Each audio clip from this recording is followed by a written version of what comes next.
Il est écrit dans la Bible que le Saint-Esprit est celui qui nous guide, nous enseigne et nous console.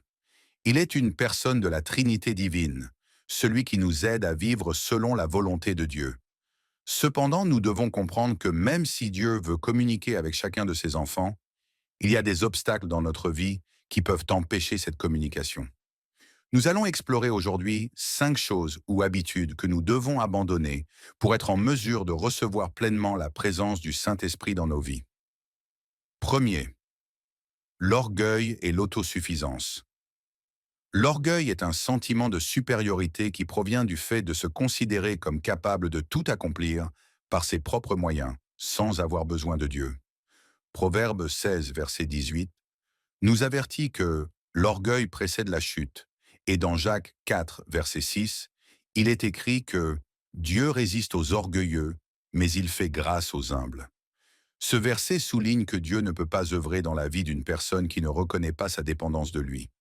En effet, le Saint-Esprit se manifeste plus pleinement dans un cœur humble, qui reconnaît son incapacité à accomplir quoi que ce soit sans la puissance de Dieu.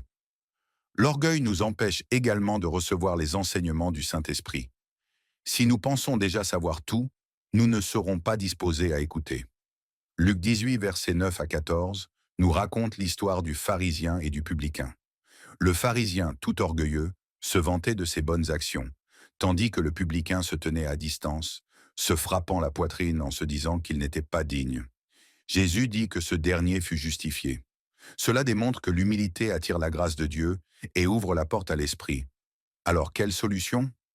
La solution serait d'abandonner l'orgueil qui consiste à se soumettre humblement à la volonté de Dieu. Cela implique de reconnaître notre dépendance totale de lui. Prendre du temps chaque jour pour exprimer notre besoin de Dieu et pour lui rendre gloire, c'est faire place à son esprit. Nous devons aussi accepter d'être corrigés et enseignés, peu importe nos accomplissements passés. 2. Le péché non confessé et la désobéissance. Le péché est un obstacle majeur à la communion avec Dieu.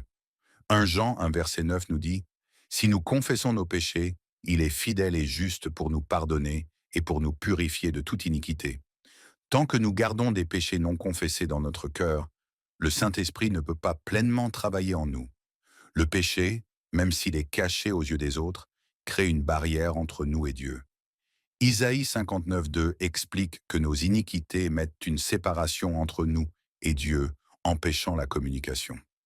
De plus, la désobéissance à la voix du Saint-Esprit nous rend insensibles à sa direction. Par exemple, dans Actes 7, verset 51, Étienne reproche aux membres du Sanhédrin de résister au Saint-Esprit, tout comme leurs ancêtres. Il est donc crucial de maintenir une attitude de repentance et de soumission à Dieu, afin que notre cœur soit purifié et que l'Esprit puisse agir librement. Que faire? Pour recevoir le Saint-Esprit, nous devons d'abord confesser nos péchés et nous repentir sincèrement. Cela ne signifie pas seulement regretter nos fautes, mais abandonner le péché et choisir de vivre selon la volonté de Dieu.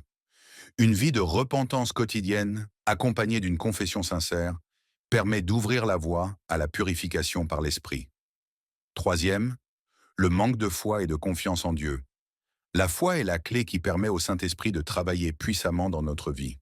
Hébreux 11, 6 déclare que, sans la foi, il est impossible de plaire à Dieu. Le Saint-Esprit est activé par la foi, car sans cette foi, nous limitons Dieu et son action en nous. Matthieu 17, verset 20, nous rappelle que si nous avons de la foi, même de la taille d'un grain de moutarde, nous pouvons déplacer des montagnes. Le Saint-Esprit agit dans nos vies en fonction de la foi que nous avons en Dieu. Lorsque nous doutons de la puissance de Dieu ou lorsque nous croyons que Dieu n'est pas capable de nous utiliser, nous limitons le Saint-Esprit. Le Saint-Esprit cherche à nous conduire, mais pour cela, nous devons lui faire confiance. Nous devons croire qu'il peut nous guider, nous transformer et accomplir des miracles dans nos vies. Abandonner l'incrédulité et apprendre à faire totalement confiance à Dieu. Cela signifie croire en ses promesses et avoir une confiance absolue en sa capacité à travailler en nous et à travers nous. Il est également nécessaire de déclarer notre foi dans les moments de doute, en se rappelant les témoignages de ce que Dieu a déjà accompli dans nos vies. Quatrième, le manque de prière et de recherche de Dieu. Le Saint-Esprit répond à notre désir de Dieu et se manifeste souvent dans notre vie lorsque nous le cherchons activement. Luc 11h13 nous enseigne que si donc, méchants comme vous êtes, vous savez donner de bonnes choses à vos enfants, à combien plus forte raison le Père Céleste donnera-t-il le Saint-Esprit à ceux qui le lui demandent? Cela démontre que Dieu est prêt à donner le Saint-Esprit à ceux qui recherchent activement sa présence, ceux qui le demandent avec foi et sincérité. La prière est essentielle pour une relation vivante avec Dieu.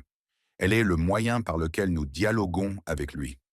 Si nous ne prions pas régulièrement, nous négligeons notre relation avec Dieu et par conséquent, nous entravons l'œuvre du Saint-Esprit. Matthieu 7, 7, 8 nous encourage à demander, chercher et frapper, car ce sont des actions qui ouvrent la porte à la présence de Dieu. Arrêtez la négligence de la prière et consacrez chaque jour un moment spécial pour rechercher la face de Dieu.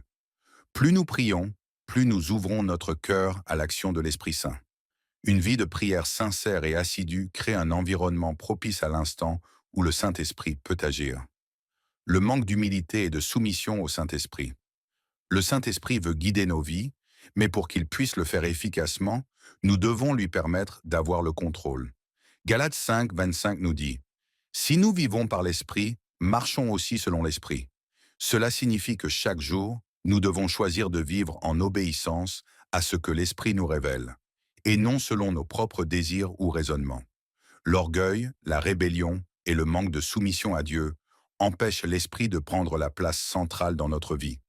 Par exemple, dans Actes 5.32, Pierre dit « Nous sommes témoins de ces choses ainsi que le Saint-Esprit que Dieu a donné à ceux qui lui obéissent. » Le Saint-Esprit opère de manière plus puissante dans la vie d'un chrétien humble et obéissant.